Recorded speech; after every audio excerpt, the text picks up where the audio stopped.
बस करो माँ, बहुत हो गया। बहुत बोल लिया तुमने। कब से मैं सब कुछ बर्दाश्त करता जा रहा हूँ। पत्नी है वो मेरी, शादी करके लाया हूँ, कोई भगा के नहीं लाया। इज्जत से, पूरे मान सम्मान के साथ उसे इस घर की बहू और अपनी पत्नी बनाकर लाया हूँ। हे राम, मेरी तो किस्मत ही फूट गई। कितने सपने देखे थे मैंने बेटे की शादी को लेके। उसको पढ़ा लिखा कितना बड़ा आदमी बनाया, आज ढंग के 2 पैसे कमा रहा है, और ये अपने पैरों पर खड़ा होते ही इसने अपनी ही मनमानी शुरू कर ली। लव मैरिज कर रहा है और साथ ही साथ उसके पापा भी उसका साथ दे रहे हैं। मेरी तो इस घर में कोई कदर ही नहीं रही। छाती पीटते हुए शकुंतला जी लगातार चिल्लाए जा रही थीं। बस करो शकुंतला, क्या कर रही हो? शादी का घर है, उसमें ये तुम अपशगुन क्यों कर रही हो? शकुंतला जी पर गुस्सा होते हुए उनके पति उमेश जी बोल पड़ते हैं। इकलौता बेटा है, उसकी शादी में तो तुम्हें खुश होना चाहिए। और रही बात लव मैरिज की, तो अच्छी बात है ना।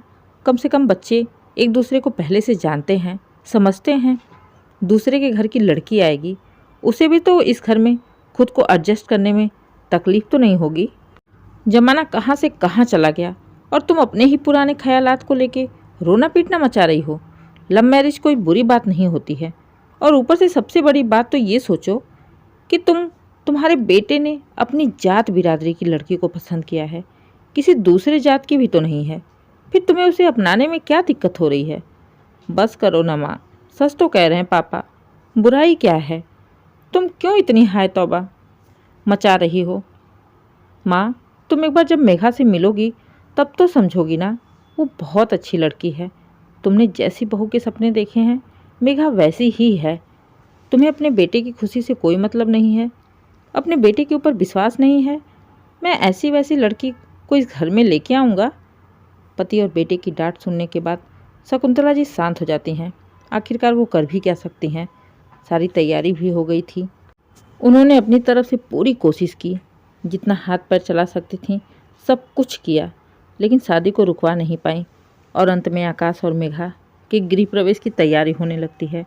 बहू के आने से शकुंतला जी बिल्कुल भी खुश नहीं थीं। एक तो बेटे ने लव मैरिज कर ली, दूसरे शकुंतला जी ने बेटे की शादी में दहेज को लेकर जितने सपने देखे थे उनके मन मुताबिक दहेज भी नहीं मिला था, क्योंकि उमेश जी ने पहले ही लड़की वालों को दहेज के लिए मना कर दिया था।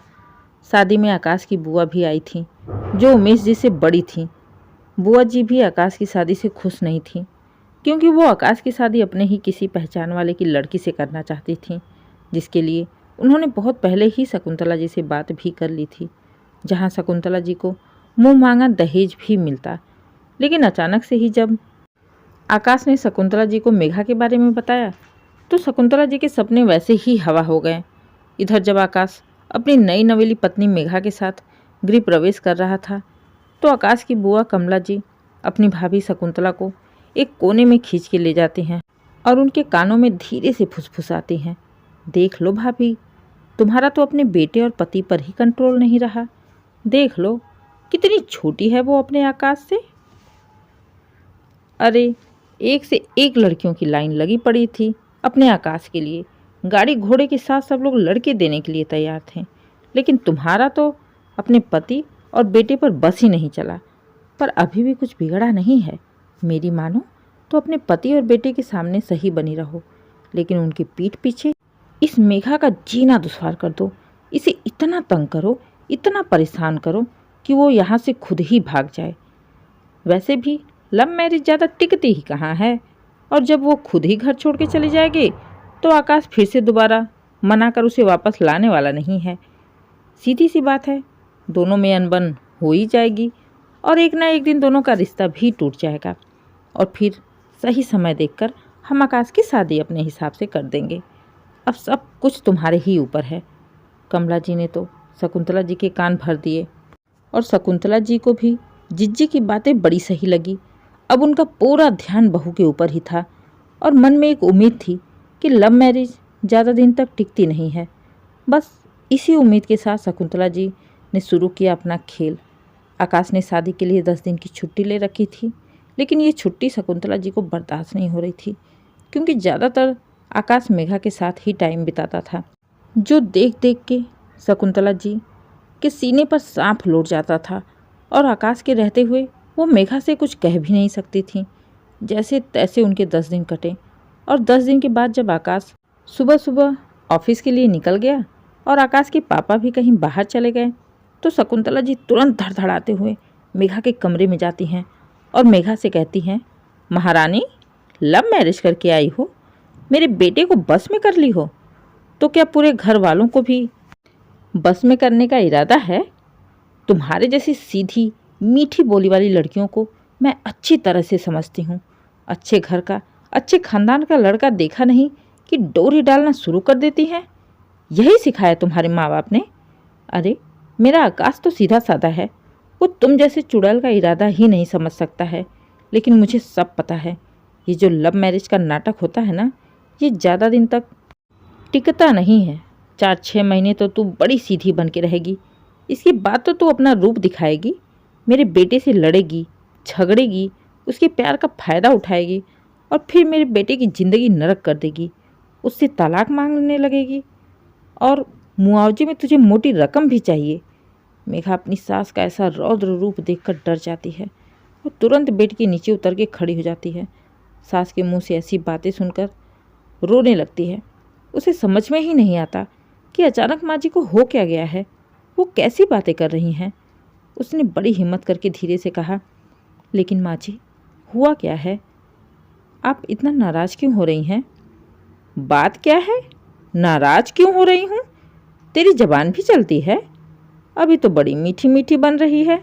गलत क्या कहा मैंने? जो कुछ कहा सही ही तो कहा। यही है ना तेरा बिजनेस, यही करता है ना तेरा खानदान, यही तेरी माँ भी करती आई होगी, यही तू भी करती आई है। बड़े घर के लड़कों को फंसाती है और फिर तलाक लेकर उनसे पैसे ऐंठती है। सास की बातें सुन मेघा लगातार रोई जा रही थी। उसने धीरे से कहा, माँ जी, आप क्या बोले जा रही हैं? क्या बोले जा रही हैं? अभी तो तू बड़ी दूध की धुली लग रही हो। इतनी दूध की धुली होती, इतनी शरीफ घर की होती तो ऐसी हरकतें नहीं करती। शरीफों के घर में लव मैरिज नहीं होती है। लेकिन ये बात तू कहाँ समझेगी? ना तो तू शरीफ है, ना तेरा खानदान शरीफ है। बस करो माँ। अचानक बेटे की आवाज़ सुन शकुंतला जी पीछे मुड़ के देखती हैं तो सामने आकाश अपने पापा के साथ खड़ा था। पति और बेटे को ऐसे अचानक देख शकुंतला जी का चेहरा एकदम सफ़ेद पड़ जाता है। डर जाती हैं वो, लेकिन फिर भी अपने आप को संभालते हुए कहती हैं, अरे बेटा, तू तो ऑफिस चला गया था ना, फिर ऐसे वापस कैसे आ गया? अच्छा हुआ माँ जो मैं वापस आ गया। मैं तो अपना फ़ोन भूल गया था जो वापस लेने आया था। अगर मैं वापस नहीं आता तो मुझे आपका ये ऐसा रुद्र रूप देखने को नहीं मिलता। ये आप क्या बकवास करती जा रही थी मेघा से? अब शकुंतला देवी थोड़ी गुस्से में हो गई और बोली, क्या बकवास कर रही थी? गलत क्या कहा मैंने? बस करो माँ, बहुत हो गया। कितनी देर से मैं सब कुछ बर्दाश्त करता जा रहा हूँ।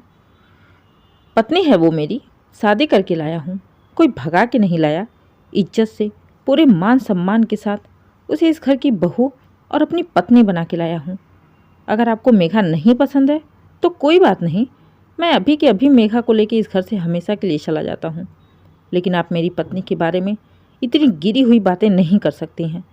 मुझे विश्वास ही नहीं हो रहा है कि मेरे सामने मेरी माँ खड़ी है जो मेरी पत्नी को इतनी बुरी तरह से जलील कर रही है।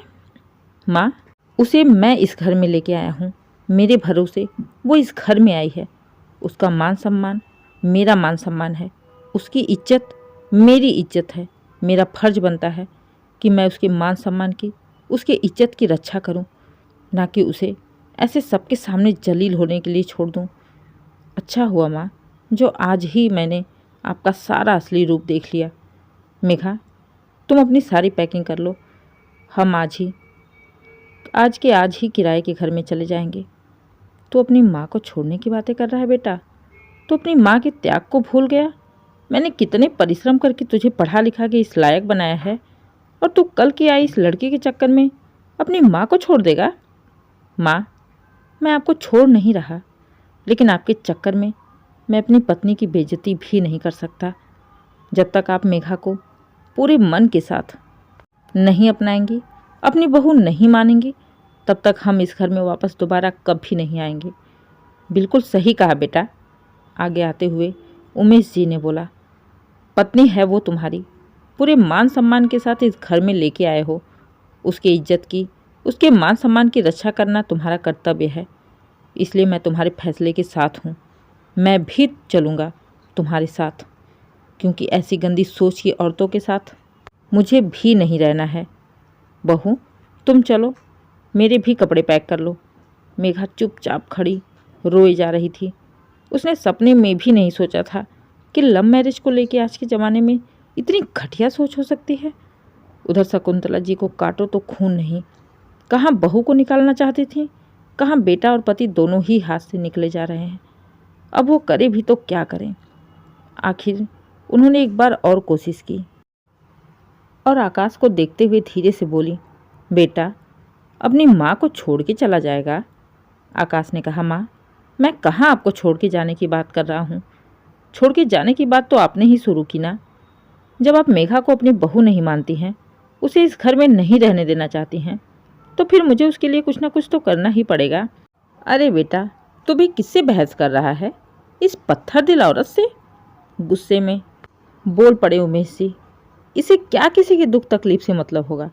अच्छी खासी बहू आई है, बेचारी लगातार रोए जा रही है। इसके अंदर थोड़ा भी माँ का दिल होता तो समझ लेती कि अभी वो 10 दिन पहले अपने परिवार को छोड़ के आई है, एक ऐसे परिवार में जहाँ उसे अपनाने से इनकार किया जा रहा है, वो भी इतनी गंदी सोच के साथ कि लव मैरिज करके आई है। चल बेटा चल, इस घटिया औरत के साथ तो अपना टाइम और बर्बाद मत कर। बहू का सामान उठा और चल। नहीं नहीं, आप दोनों ही मेरी दुनिया हो। अगर आप दोनों ही मुझे छोड़ के चले जाओगे तो मैं मर जाऊंगी। मुझे माफ़ कर दो, मुझे छोड़ के मत जाओ। शकुंतला जी अपने पति उमेश से माफ़ी मांगते हुए उन्हें जाने से रोकने लगी तो उमेश जी ने कहा, शकुंतला, अगर तुम्हें माफ़ी मांगनी है ना तो तुम उस बच्ची से मांगो जो तुम्हारी बातें सुन कोने में खड़ी रोई जा रही है। उसे सच्चे दिल से अपनाओ, उससे माफ़ी मांगो। अगर उसने माफ़ कर दिया तो समझो मैंने भी माफ़ कर दिया। उमेश जी ने अपना फैसला सुना दिया। अब शकुंतला जी के पास और कोई रास्ता नहीं था। बहू के चक्कर में वो अपने पति और बेटे को नहीं खोना चाहती थीं, इसलिए हार कर, मजबूर होकर उन्हें मेघा को अपनाना ही पड़ा। और आगे से वो मेघा को कुछ भी कहने से पहले 1000 बार सोचती थीं। दोस्तों, उम्मीद है कहानी आपको पसंद आई हो। अगर कहानी पसंद आए, कहानी को लाइक करें, शेयर करें, चैनल को सब्सक्राइब करें और कमेंट करके ज़रूर बताइए कहानी कैसी लगी। Please subscribe.